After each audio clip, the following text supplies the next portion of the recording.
Hello guys, welcome back to my channel Vishwas School Buna. Today we will continue our chapter Structure of Atom of class +1 Chemistry.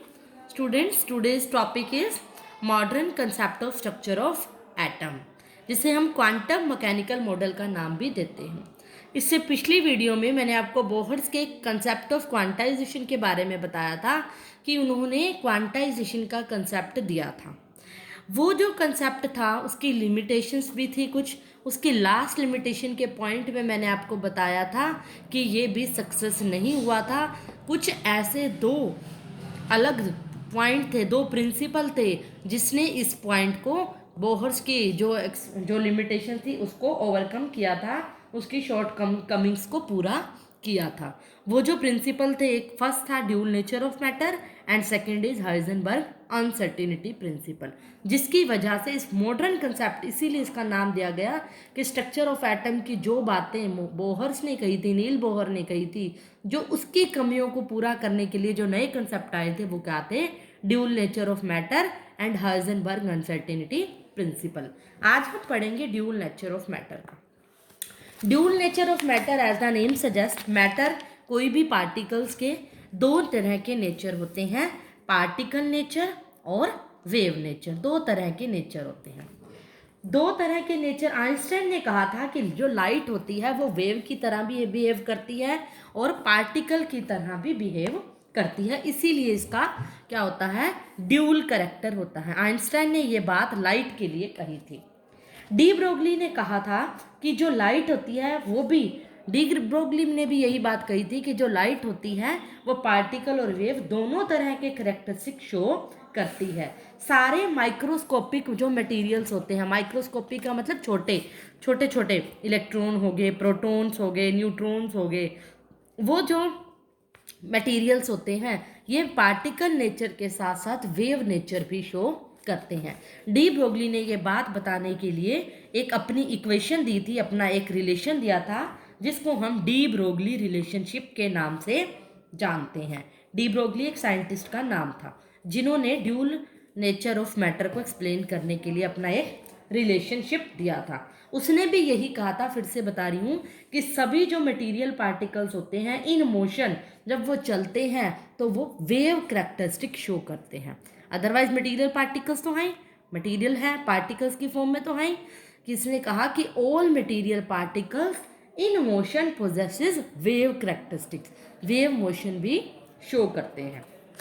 अब मैं आपको बता रही हूँ de Broglie जो relationship क्या था। उन्होंने एक इक्वेशन दी थी, उसने कहा था lambda is equals to H upon में एम वी। वी, एच क्या है? Planck's constant. एम क्या है? मास ऑफ कोई भी पार्टिकल का मास हो गया। मास ऑफ इलेक्ट्रॉन लेंगे हम यहाँ पर पुट करेंगे, क्योंकि हर छोटा सा माइक्रोस्कोपिक पार्टिकल इलेक्ट्रॉन का मास लेके चलते हैं।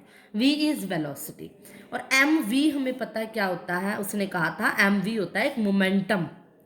मोमेंटम होता है किसी भी पार्टिकल के मास को जब हम वेलोसिटी से मल्टीप्लाई करते हैं तो वो उसका मोमेंटम बनता है, जिसको स्मॉल p से डिनोट किया जाता है। तो उन्होंने ये रिलेशन दिया था।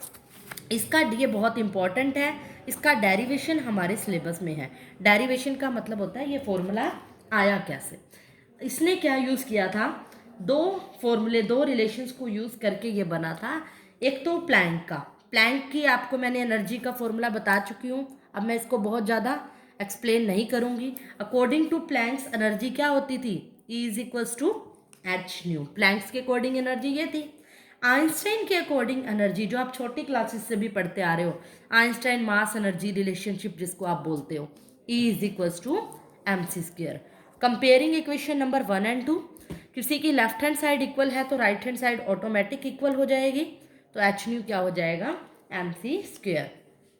और मैंने आपको फर्स्ट लेक्चर के अंदर न्यू के बीच में रिलेशन बताया था, nu is equals to C upon में लैम्डा।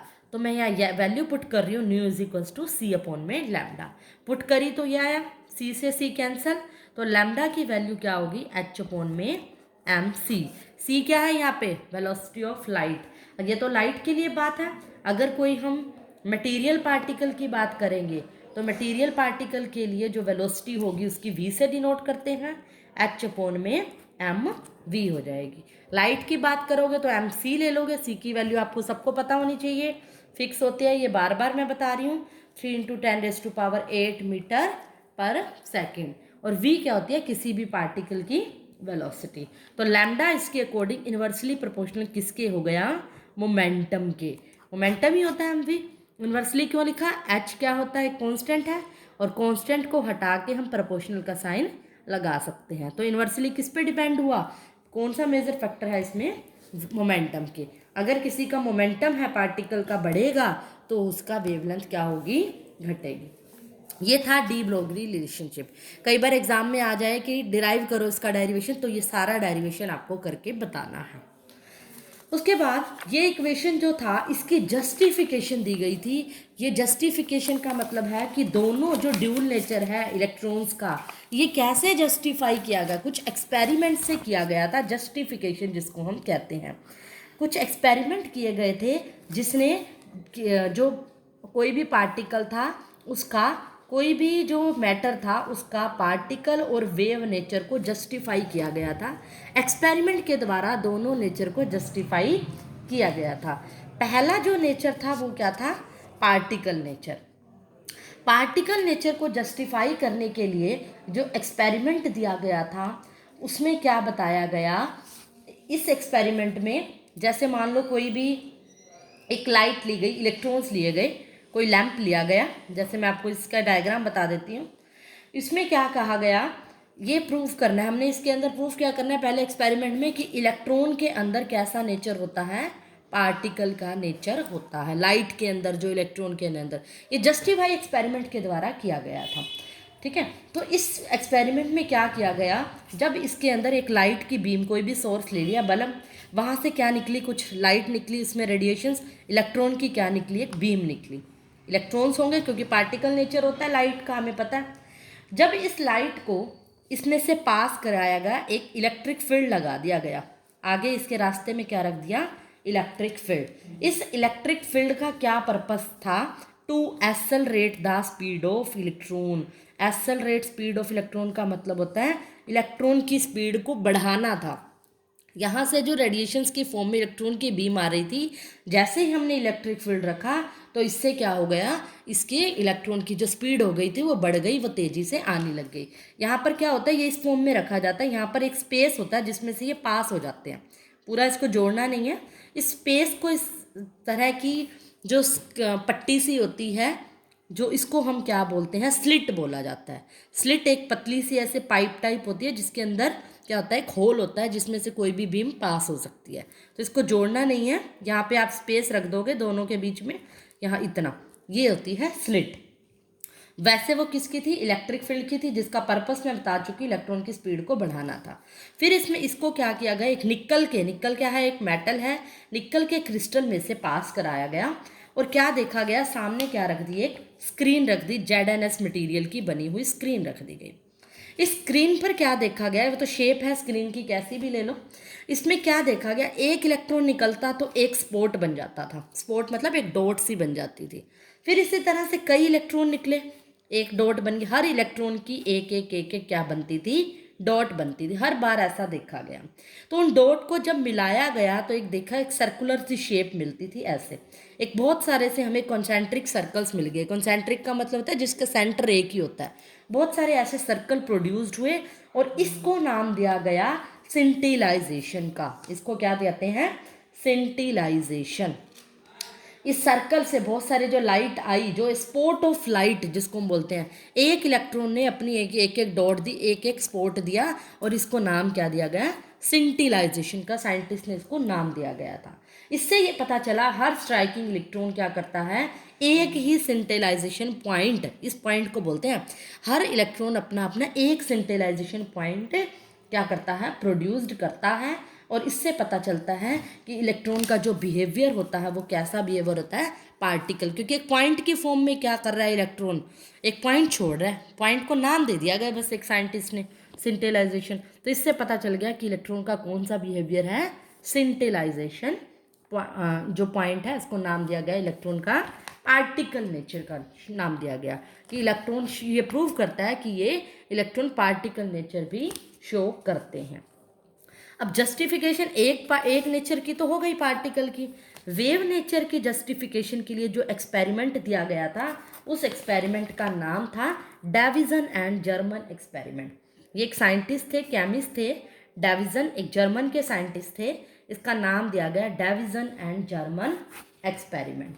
उन्होंने भी क्या लिया, ऐसे टंगस्टन के फिलामेंट से, टंगस्टन का फिलामेंट समझ रहे हो, बल्ब के अंदर वाला पार्ट क्या होता है, टंगस्टन होता है, उसमें से इलेक्ट्रॉन निकाले। इलेक्ट्रॉन निकालने से वही इलेक्ट्रिक फील्ड रखा। इलेक्ट्रिक फील्ड क्या करता है, स्पीड ऑफ इलेक्ट्रॉन को बढ़ाता है। फिर उसने क्या करा, स्पीड ऑफ इलेक्ट्रॉन को जब क्या करा, निकल के क्रिस्टल के ऊपर फाल कराया, सेम वही की।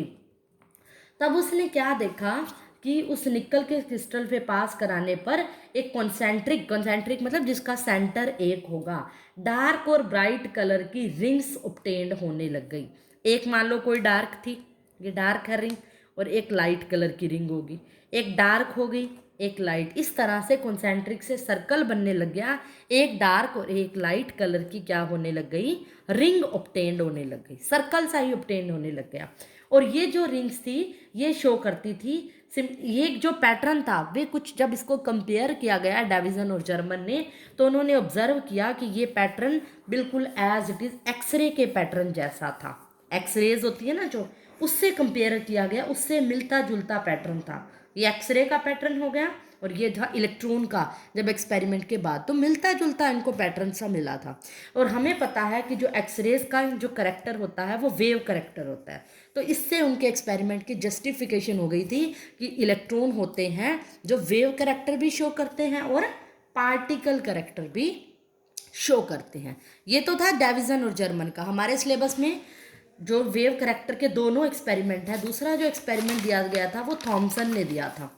थॉमसन ने भी इसी बात को सिमिलर किया था, थॉमसन एक्सपेरिमेंट। इसकी थ्योरेटिकल कई बार पूछ ली जाती है, बहुत ज़्यादा इंपॉर्टेंट इसका ये नहीं है, डी ब्रोगली रिलेशनशिप ज़्यादा इंपॉर्टेंट है। ये जस्ट पार्ट ऑफ सिलेबस है, तो आपने बस अंडरस्टैंड करना है, इसमें कोई लंबी चौड़ी बात नहीं है, दोनों का प्रोसेस सेम है, बट हल्का फुल्का वेव और पार्टिकल का डिफरेंस है, नाम का डिफरेंस है। इसमें इसको रिंग्स का नाम दे दिया गया, उसमें इसको सिंटलाइजेशन पॉइंट का नाम दे दिया गया था। उसके बाद थॉमसन ने भी ऐसे एक्सपेरिमेंट किया था। जो साइंटिस्ट थे जीपी थॉमसन, उनका शॉर्ट नाम था जीपी थॉमसन, उन्होंने 1928 में ये परफॉर्म किया था एक्सपेरिमेंट, सेम एक्सपेरिमेंट, लेकिन उन्होंने इस बार गोल्ड फॉइल के साथ ये एक्सपेरिमेंट परफॉर्म किया था। एक्सपेरिमेंट सेम था उनका, लेकिन उन्होंने निकल की जगह, in place of nickel crystal, निकल की जगह उन्होंने क्या कर दिया, गोल्ड फॉइल रख ली। कोई मेटल का ही क्रिस्टल तो रखना था, उन्होंने यहाँ पे गोल्ड की किसकी फॉर्म में होती है, फॉइल की फॉर्म में होती है, उन्होंने निकल क्रिस्टल की जगह बस यहाँ क्या रख लिया, गोल्ड फॉइल रख ली और अपना एक नया एक्सपेरिमेंट कर दिया। तो वैसा ही सेम इस जो पैटर्न ऑब्जर्व हुआ, रिंग ऑब्टेन हुई, उन इस पैटर्न को उन्होंने नाम, अपना नाम दे दिया, उन्होंने इस पैटर्न को डाइफ्रैक्शन का नाम दे दिया। ये एक टॉपिक फिजिक्स में इसकी डिटेल पढ़ोगे, इंटरफ्रेंस एंड डाइफ्रैक्शन के बारे में। केमिस्ट्री में इसकी कोई डिटेल नहीं है, जस्ट केमिस्ट्री में इतना बताया जाता है कि एक पैटर्न सा होता है रिंग का, कॉन्सेंट्रिक सा, जो एक डायफ्रैक्शन ऑब्टेन करता है। थॉमसन ने अपना नाम दे दिया। अब देखो जैसे पार्टिकल नेचर में इसी रिंग्स ही थी, एक तरह से पॉइंट ही थे, उसकी हमने रिंग बनाई थी, उसको नाम इसने सिंटेलाइजेशन का दे दिया। डेविसन ने रिंग्स का नाम दे दिया और थॉमसन ने इसको क्या कर दिया, डायफ्रैक्शन का नाम दे दिया था। सिर्फ एक नाम का ही फर्क था, पैटर्न उसे वैसा ही ऑब्टेन हुआ था। यही पैटर्न उसको प्रोटॉन के साथ, न्यूट्रॉन और हाइड्रोजन एटम सबके साथ ऑब्टेन हुआ था। तो उसने इस बात से कंफर्म कर दिया था कि सभी मटेरियल पार्टिकल का ड्यूल करेक्टर होता है, पार्टिकल का वो पार्टिकल का नेचर भी होता है और वेव नेचर भी होता है, इसी को इसको ड्यूल नेचर का नाम दिया गया था। तो फटाफट से इसका स्क्रीनशॉट लीजिए और इसके नोट्स बनाइए। अगर आपको ये मेरी वीडियो पसंद आई है तो लाइक और शेयर करना ना भूलिए। Thank you so much. That's all for today.